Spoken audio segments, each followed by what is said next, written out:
Mazzini all along. For a week now, Senator Clinton has bashed Senator Obama and even possibly won votes based on the story that Obama had publicly railed against NAFTA, while a memo by a Canadian diplomat claimed Obama's campaign secretly assured them his stand, quote, should be viewed as more about political positioning than a clear articulation of policy plans.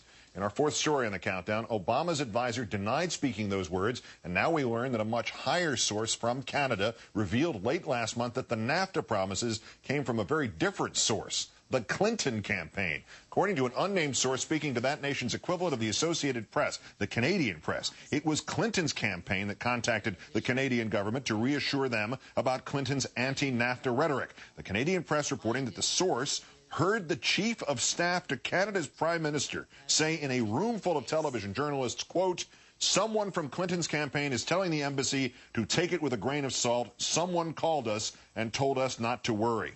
Let's turn now to MSNBC political analyst Howard Fineman, of course, the senior Washington correspondent for Newsweek magazine. Howard, good evening. Hi, Keith. Am I oversimplifying this, or is this story now basically exactly the opposite of what it seemed to be a week ago?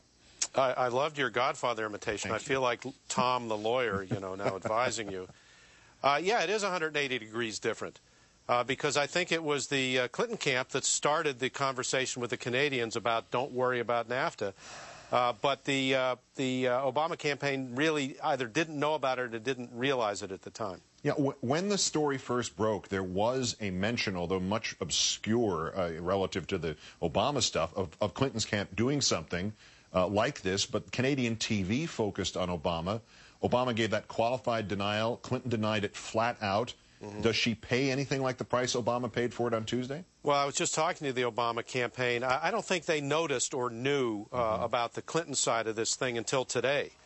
And so far, they haven't decided to make a big issue of it because they think the far more fundamental issue is that over the last few years, Hillary has had a lot of nice things to say about NAFTA.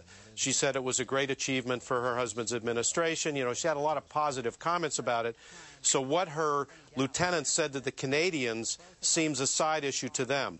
But as you point out, the question is really about truthfulness, a flat denial of something that wasn't true. They haven't gotten to that point yet, but I'm sure they will. I just talked to some of their top people who said they're looking at it very carefully.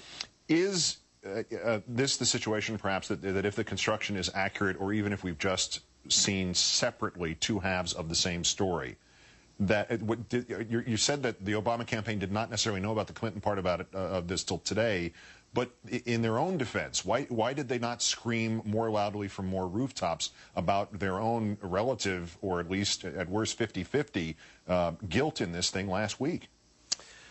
Well, because I think they think, perhaps mistakenly, but they think they have the upper hand on the NAFTA debate.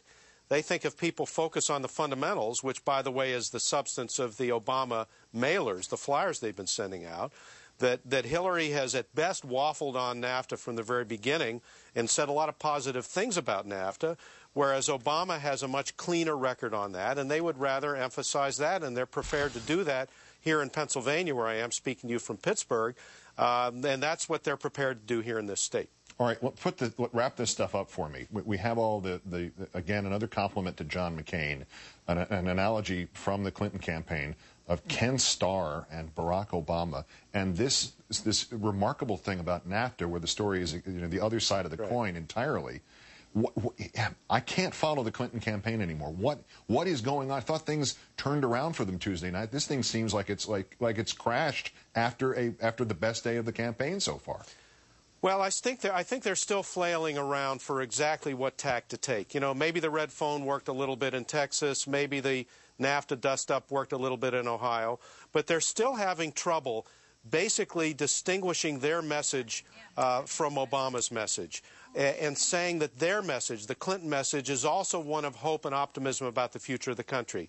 Here in a place like Pittsburgh, things have changed a lot. This is a different city from what it used to be, and a lot of the younger people want a message of hope and excitement and optimism, and Clinton hasn't figured out a way to reach that with anything other than negative attacks on her opponent. Although she has moved into contention for the vice presidency for Mr. McCain, in case things fall apart. Yes. Howard Fineman of Newsweek and MSNBC. Great thanks, Howard. Thank you, Keith.